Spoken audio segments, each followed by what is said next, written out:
Hey guys, I'm Chad Guerrero, and welcome to another episode of GRASP, our question and answer section with Grill Rehabilitation Sports Performance.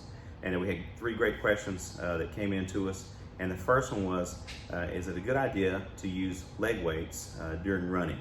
And the answer with that, in my opinion, would be it may not be the greatest thing due to it can alter gait mechanics, so the mechanism of how we walk, can alter running mechanics, can place some additional stresses on our ankles, our knees, and our hip joints. And so I don't think there's enough reward for the risk that you're taking to possibly incur an injury. So I think that for me, personally, and based off of my experience, I would say I would advise to not run or jog with leg weights on. The second question that come in was, what exactly is carpal tunnel syndrome? So carpal tunnel syndrome, we all know somebody who probably has some numbness or some tingling that occurs in their hands or their fingers. Wake up in the morning, their hands numb, fingers are numb, and so forth. And so it's very, very common. In fact, it's one of the most common orthopedic conditions in the United States. And basically what happens is the median nerve, which is a nerve that goes into our hand through our wrist, and in that wrist, that's the carpal tunnel. So that's comprised of 8 carpal bones, so 8 small bones, makes like a horseshoe or a U. And across the top is the flexor retinaculum that goes across it. It's a fibrous band. And inside that carpal tunnel, there are 9 tendons that are housed. And so those 9 tendons go out to our fingers. And then also the median nerve is in there, and as well as some vessels. And so what can happen is through repetitive strain, we're keyboarding, typing, exercising, factory workers, a whole bunch of different scenarios where there's repetitive strain that's going on, can inflame and irritate those tendons and cause them to thicken some, as well as swelling due to, for instance, a lady that's pregnant. During pregnancy, a lot of females retain fluid, and so the excess fluid can also cause some compression of the median nerve. So there's several different causes that can kind of develop the initial onset of carpal tunnel syndrome, and then there's different approaches that you can take, either conservative, taking anti-inflammatories or using an ice pack, going to therapy, those types of things. And of course, the last resort would be to have surgery, a carpal tunnel release, where they go in there on the wrist and they actually cut part of that flexor retinaculum, that fibrous band, to relieve some of the pressure that's going on in there. So that's essentially carpal tunnel. Like I said, it's compression of the median nerve where it goes through the wrist. And by the way, the carpal tunnel, the median nerve, is the only nerve that goes through the carpal tunnel.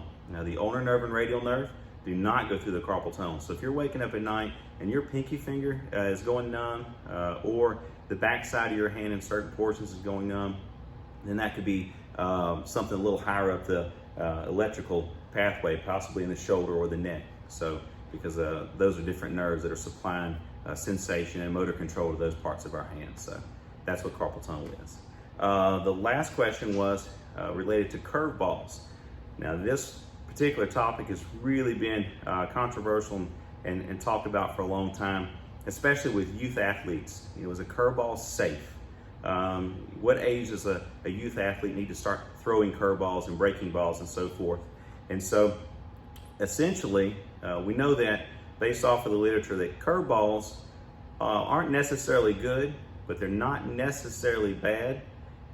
They can be bad, but that there's a series of different aspects of that can cause that. So in other words, if the pitcher has poor body mechanics, if they're underdeveloped, which that's where the youth athletes come in, so underdeveloped muscles and so forth, they can't handle the load, then there can be some stress on the elbow.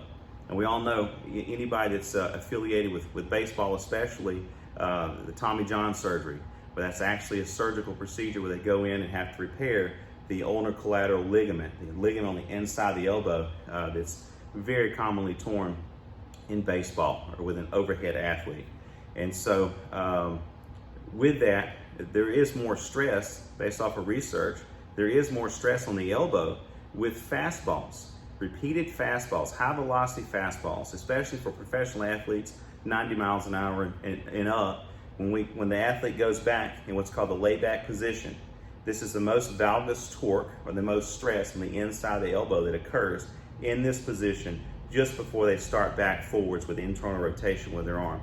there's a tremendous amount of force that goes on in the elbow.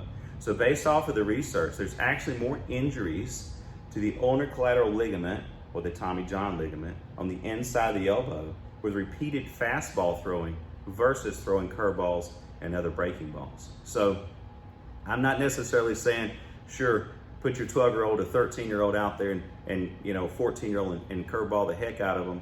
I would advise against that. This needs to be more of a developed player before you try to implement breaking balls and so forth. But the fastballs are really where it's at, making sure that we're conditioning the arm and the athlete, and also taking care of any inflammation that goes on after we're throwing, applying ice packs, stretching, those type of things. So that's my kind of stance on that. Is curveballs aren't necessarily bad, but they aren't necessarily good, but they can be bad if mechanics are poor. However, overall, repeated fastball throwing seems to be the key to more elbow injuries, more so than any other type of pitch. So there's our 3 answers to the 3 questions. You guys keep writing into us. We really appreciate all of our great questions we're getting. We're getting a tremendous amount of feedback. So we really appreciate it and look forward to answering more of you guys' questions. Thanks so much.